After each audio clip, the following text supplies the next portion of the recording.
ConnectForth, the radio forum for students. FVC, the place to be for hair and beauty. From waxing to facial, styling to colour and foil, come and relax with us at our salons, based out of 3 of our 4 campuses in Alloa, Raploch and Falkirk, now open on Thursdays and Fridays. To find out the contact information, pick up one of the leaflets from around the college, or go on our Facebook page or the college website. FBC, the place to be for hair and beauty. ConnectForth News and Sport. Hello, this is Liam Witt. And I'm Shannon Laurel. And here's this week's news. ConnectForth News and Sport. Hospitality and salon service students from Forth Valley College are using their beauty and well-being skills to put on a charity pampering evening. The students will also be hosting a catwalk show based on their work at the Alloa campus. This will take place on the 1st of May from 4 till 8:30pm. There will be a range of treatments available, including Indian head massage, eyebrow waxing, blow dries and hairstyling. All proceeds will go to the Chloe McIntyre Memorial Fund, which supports activities within York Hill Children's Hospital. There will also be a variety of stalls selling products such as vintage, recycled and custom-made jewellery. Treatments will start at £2 and tickets for the catwalk are priced at £5, which also includes a glass of bubbly. For tickets and further information, contact Alloa Campus on 01259 220513. ConnectForth News and Sport. Come down to Cineworld for the ultimate film experience. Grab some popcorn, a drink, and kick back and relax. Cineworld is dedicated to bringing you the hottest new releases, and with great student discounts, there's never been a better time to go to the cinema. Find us at Central Retail Park, Falkirk. And don't forget about Bargain Tuesdays. Any ticket, any time, only £5.80.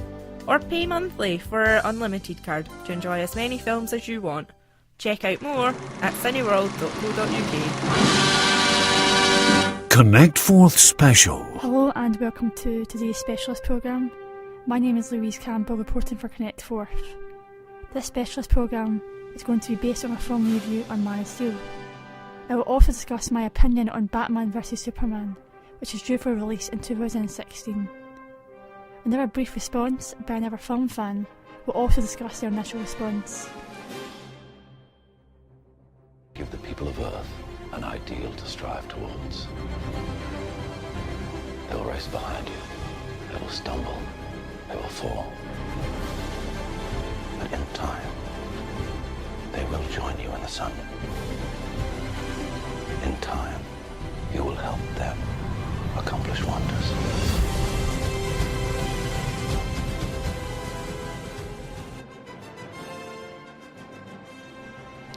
Superman has been portrayed by many actors. George Reeves was best known for playing Superman in the 1950s television programme called Adventures of Superman. The memorable actor Christopher Reeve starred as Superman in 1978 and was brilliant at portraying Superman. In 2006, Superman was reborn and Warner Brothers distributed the film Superman Returns, which was a sequel to the 1978 version. Brandon Routh plays Superman in the film. One memorable TV series which was based on Superman was Smallville. The show first started in 2001 and the actor Tom Welling did a good job of portraying Superman.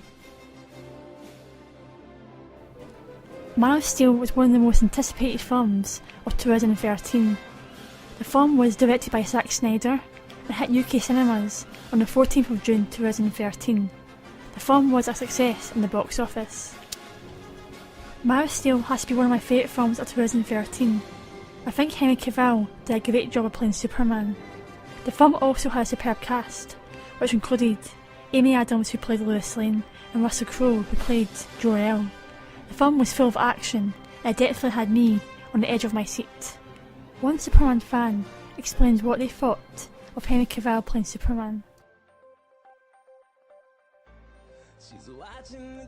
Hi, I'm Aaron McAllister and I'm a big Superman fan.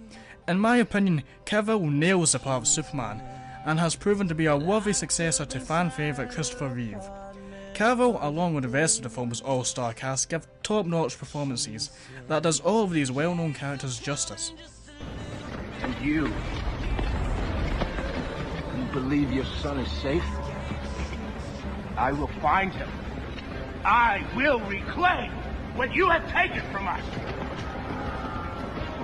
I will find him. I will find him, Laura. I will find him!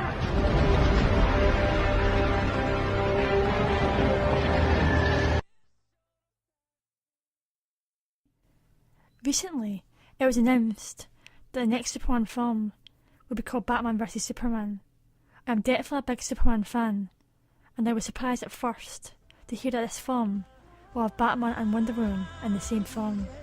Ben Affleck has received a lot of criticism ever since he was announced as playing Batman.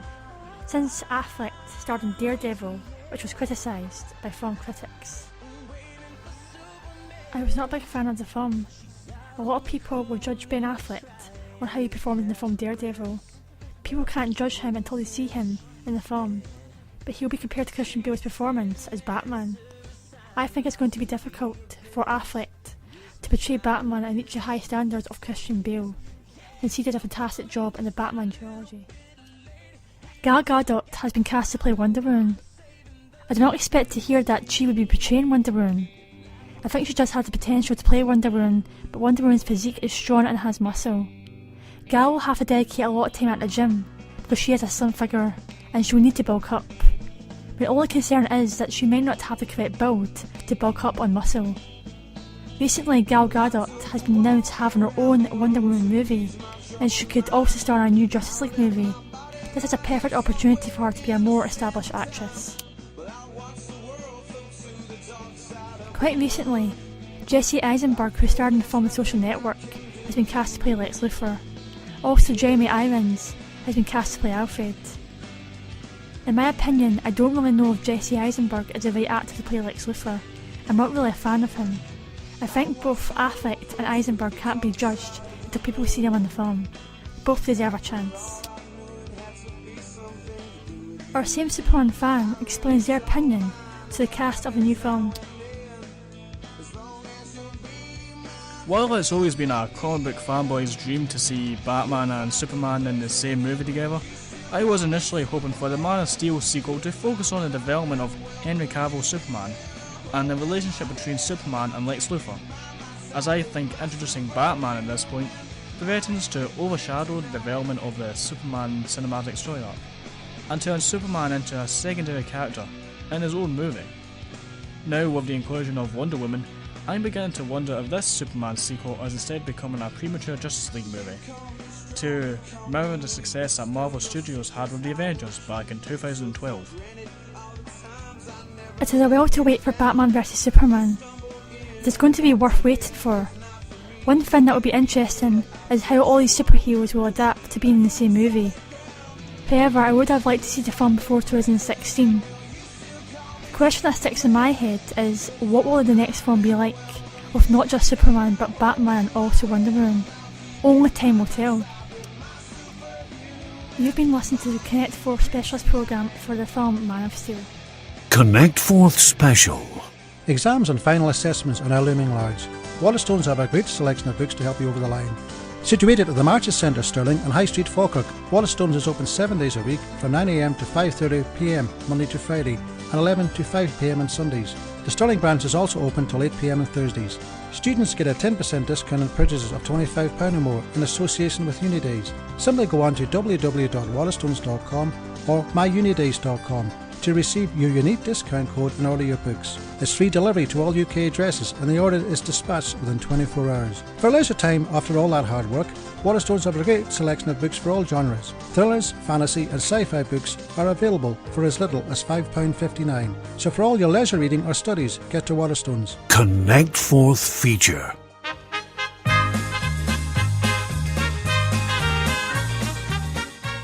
"2014 may be just another year for some people, but for us football fanatics worldwide it's more than that."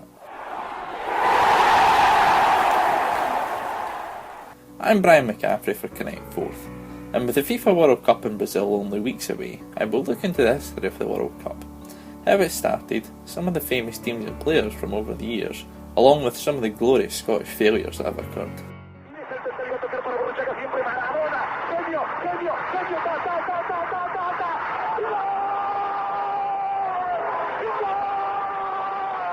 The idea of creating a World Championship for men's national associations was proposed by FIFA President Gilles Rimet in 1928. Rimet decided to create the World Cup after football had been cut from the Olympic Games scheduled to take place in Los Angeles in 1932 because of its low popularity in the US. Now it's Iniesta! This is it! That's the goal! Spain have surely won the World Cup! Uruguay was chosen to host the 1930 World Cup as it was celebrating its centenary of becoming a constitution, as well as being the reigning 1928 Olympic Games champions for football. The 1930 World Cup was the only championship ever not to feature some form of qualification for entry to the tournament. Greece needs some support. Archie Gemmill stepping in. Great one by Gemmill. Great one by Gemmill. And a goal! What a goal by Archie Gemmill! Fantastic goal by Archie Gemmill! Every country involved with FIFA were sent an invitation to compete. The main interest from the World Cup came from the Americas, where Argentina, Brazil, Bolivia, Chile, Mexico, Paraguay, Peru and the United States all decided to participate. The record of 7 South American teams at World Cup still exists today. European interest in the tournament was underwhelming, with the main reason being that the trip to South America was long and expensive. Many of the players from Europe were employed outside of football and could not get the required time off from work to travel and play. Frank de Boer speelt de bal. Heel goed naar Dennis Bergkamp. Dennis Bergkamp! Dennis Bergkamp neemt de bal aan! Dennis Bergkamp! Dennis Bergkamp! Dennis Bergkamp! Dennis Bergkamp! Eventually, after some intervention, 4 European teams made the trip to Uruguay. These teams were Belgium, France, Romania and Yugoslavia. Romania's newly crowned king, Carol II, managed to negotiate with the Romanian players' employers to ensure they would still have a job when they returned from the World Cup, and he also picked a squad that would go to Uruguay. The French and Belgians only made the journey after President Gilles Rimet persuaded them to play. In total, the 1930 World Cup featured 13 teams, which is the lowest ever. The final saw host Uruguay play Argentina, and the match ended 4-2 to Uruguay. Uruguay were the first team ever to get their hands on the World Cup.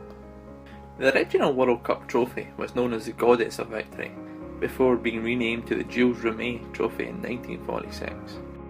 During World War II, the trophy was in Italy and was taken from a bank in Rome by FIFA Vice President at the time and hidden in a shoebox under his bed for safekeeping.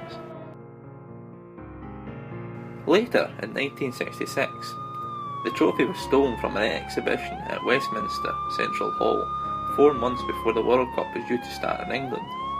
7 days after being stolen, it was found in a suburban garden, wrapped in newspaper by a dog called Pickles. The new FIFA World Cup trophy was introduced for the 1974 World Cup, as Brazil were granted ownership of the Gilles Rimet Trophy in 1970 due to winning the World Cup for the 3rd time. The Gilles Rimet Trophy was last seen in 1983, where it was stolen from the Brazilian football headquarters, and it is believed to have been melted down into gold bars and sold. The 1950 World Cup hosted in Brazil was the first after the war, and also the first to include British teams. 1950 saw the emergence of the format of a group stage and knockout rounds, which still exists today. At this time, the World Cup consisted of 16 teams, and it holds the record for the highest attendance ever in the final, 199,000. Despite qualifying for the tournament, the Scottish FA decided to withdraw Scotland. Football enthusiast Ronnie McAllister will discuss the reason behind Scotland's withdrawal. Well, 1950 FIFA decided that the top 2 in the British Championship would go straight through the World Cup. However, the Scotland FA decided that they only go through as winners, and they ended up finished second, so they refused to go to the 1950 World Cup, which is quite bizarre in modern circumstances. Certainly wouldn't happen in a modern day. Scottish involvement in the World Cup has never been met with great success. Despite failing to qualify from the group stages in any of their 8 appearances, there have been several famous moments that live long in the memory of Scotland supporters. Tartan Army member Andy McCall will now talk about some of his favourite Scottish moments.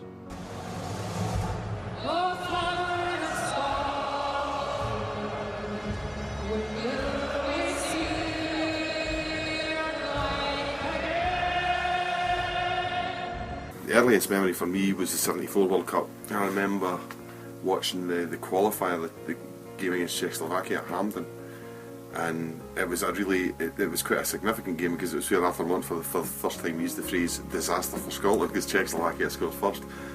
I think it was Jim Holton equalised from a corner, but it was getting towards the end of the game. We needed to beat them to get to the World Cup finals, and Joe Jordan scored an absolutely beautiful goal, a diving header right near the end.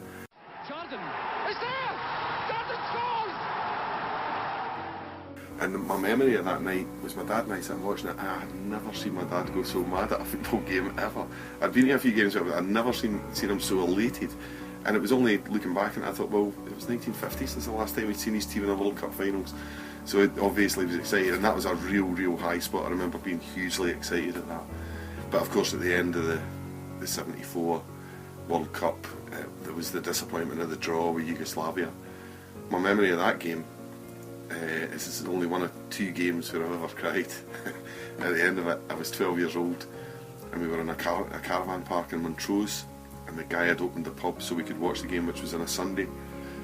So he'd sort of flouted the licensing laws, and it was heartbreaking because that last goal, the equaliser, just made it worse somehow because we had to beat Yugoslavia. So I made it all the way back to the caravan, so keeping it in, I was keeping my lid in it, it was fine.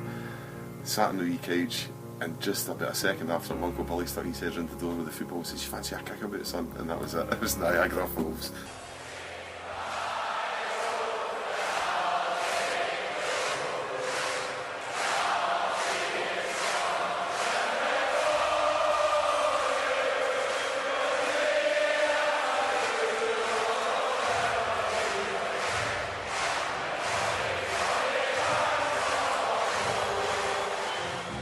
It's single moments with Scotland really. I think it was at the 82 World Cup, Davy Neary's goal against Brazil, an absolute perler, or a toe poke according to Johnny Hill, which he regretted saying, I think. And that was really magnificent. You could see if you look at Neary's face when he scored the goal, the celebration is that he's got that look of disbelief. He's I've just like poked one in for 30 yards against Brazil, and of course we lost the game heavily after that. But it's those wee moments and things like the opening game against Brazil and France, that was a really exciting experience. But yeah, it's kind of heartbreaking and elating in equal measure following Scotland in the World Cup.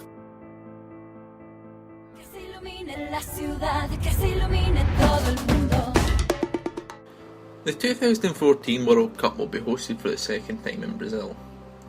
Summer 2014 will see 32 teams compete for the coveted trophy, where home favourites Brazil, record holders of 5-time world champions, will hope to lift the trophy once again for a 6th time. Those also hoping to challenge for the cup will be defending champions Spain, along with Germany, Italy and the Netherlands, among various others from around the globe. Host nation Brazil will kick off the tournament on June the 12th against Croatia, and they will be hoping to be in the final on July the 13th. After some disappointing tournaments in the past, many are hoping that 2014 will bring a much needed freshness with the inclusion of young and exciting teams and players. With the tournament fast approaching, I asked a variety of people at Forth Valley College who will be the standout players, and more importantly, who's going to win it. Particularly for Lionel Messi. I think he's a fabulous player. Mostly Cristiano Ronaldo, because he's the best player in the world and he's not really made much of an impact in previous World Cups. Yeah, I think Suarez has been, in terms of his discipline and in terms of his ethics, I suppose you could say he maybe is questionable, but as a football player he's just, you can't touch him at the moment, he's on fire. I think Oisel is a terrific player, and I think with Oisel got this brilliant visionary kind of midfielder that can find a ball, that can find a pass. I'm most looking forward to seeing Andrea Pirlo, just because, he's like a pass master. Well, as a Scottish football fan, you have that peculiar luxury that you can support a few teams because you support any team that are playing in England, obviously. But I'm particularly looking forward to seeing Uruguay this year. Well, as I said before, Timo Messi in it with Argentina is a very, very good chance. I think Brazil are going to win it. Their home advantage and their recent good form. But Spain and Germany will be thereabouts as well, I think. I'm looking forward to seeing the Germans as well, with Scotland having them in their Euro Championships qualifier. I think Spain will manage to retain their title this year. This summer offers a great deal of excitement for sports fans, with the World Cup swiftly followed by the Commonwealth Games in Glasgow. Despite no Scottish involvement in the World Cup, the excitement and buzz around it is as strong as ever. I hope you have enjoyed listening to this documentary, and may Brazil bring us a fantastic feast of football this summer.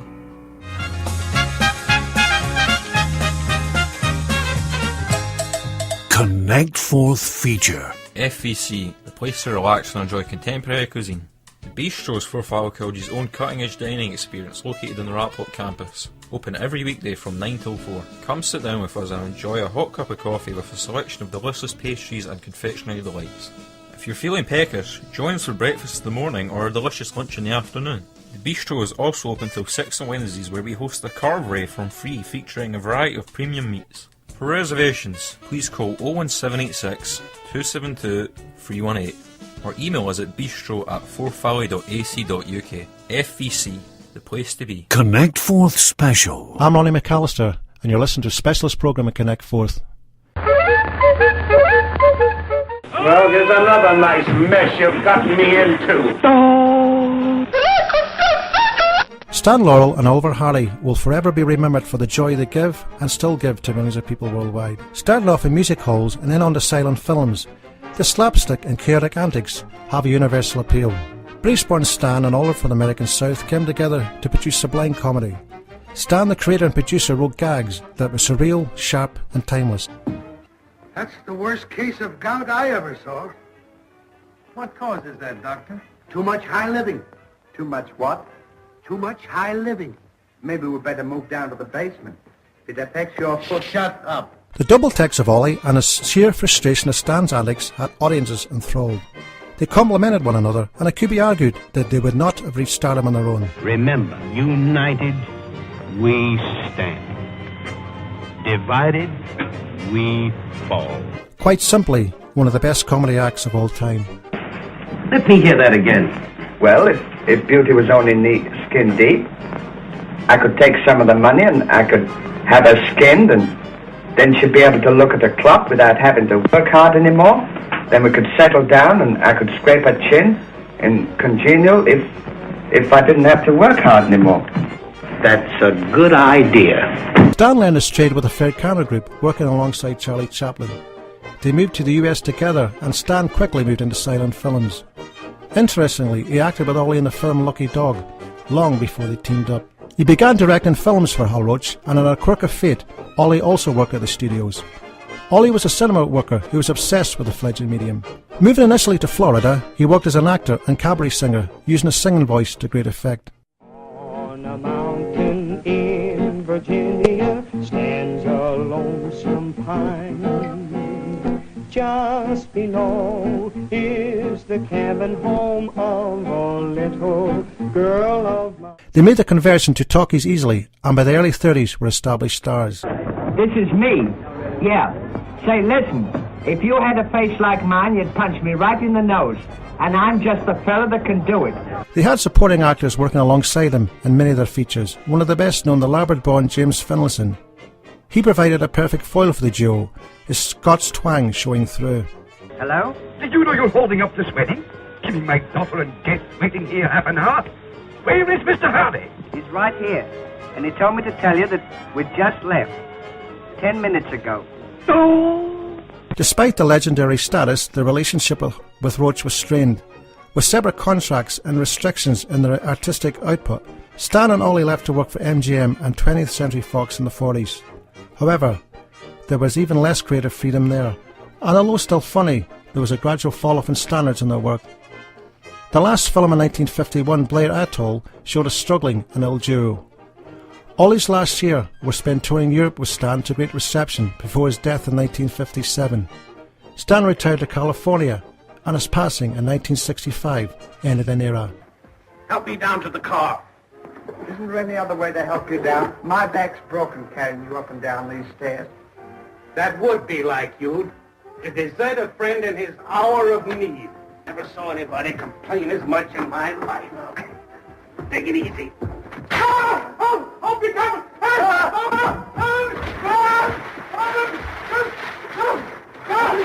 Step on it, Ollie. I'll step on you in a minute. And don't call me Ollie. Is there anyone in there? Not now, but there was a minute ago. Who was it? It was me. You see, I was knocking on the door, Never mind the details. Come on, let's get some food. I'm famished. I was knocking on the door. They will be remembered forever in the minds of their fans. Thank you for listening. Goodbye. Goodbye. ConnectForth Special. 700 years after the legendary battle, the new Battle of Bannockburn experience puts you right at the heart of Scotland in the centre of the action.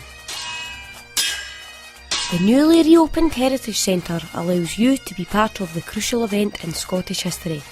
Using cutting-edge technology, experience medieval combat like never before. This experience is as realistic as it is awe-inspiring. To take your place amongst the brave warriors, then contact the Heritage Centre on 0844 493 2139. That's 0844 493 2139. Or simply log on to www.battleofbannockburn.com. ConnectForth News and Sport. On Friday the 25th of April, the Falkirk campus celebrated 50 years of further education. The half-century landmark commemorated the first full academic year of the original Falkirk campus in 1963 to 1964. It attracted over 120 former students and staff, including VIP guest, Falkirk Council Chief Mary Pickhaithley. Included in the celebratory event was an exhibition of old photographs, documents, cuttings, plans and prospectuses, which were kindly provided by Falkirk Community Trust Archives and the Falkirk Herald. The event also featured a film with former students and staff reminiscing on their college memories. This event was also an opportunity to launch Forth Valley College's alumni organisation, where former students can access the benefits on offer. The campus was officially opened by then Secretary of State for Scotland Michael Noble on the 6th of September 1963. Dr William Easton, OBE, from Brightons, a former Falkirk High School pupil, was the first principal who oversaw the build and headed the college for 23 years. In the mid-70s, the college was renamed Falkirk College of Technology and then changed to Falkirk College of Further and Higher Education, before merging with Clackmannan College in 2005, which resulted in the present-day Forth Valley College. This is ConnectForth News. Keeping you connected. ConnectForth News and Sport. FVC, the place to relax and enjoy contemporary cuisine. The Gallery is Forth Valley College's premier restaurant, situated on our Stirling campus with a stunning view of one of Scotland's most famous landmarks, the Wallace Monument.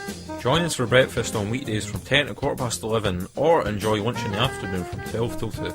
And between 5 and 7 p.m. on Tuesdays and Thursdays, you're invited to savour a premium dinner perfected by our team of professional chefs. For reservations, call us at 01786 406 027, or send an email to gallery@forthvalley.ac.uk. FVC, the place to be. ConnectForth, the radio forum for students. ConnectForth. You have been listening to ConnectForth, the radio forum for students. Radio. This podcast was brought to you by the Back 2 Media and Communications students. We thank you for listening, and we hope you will continue to tune in.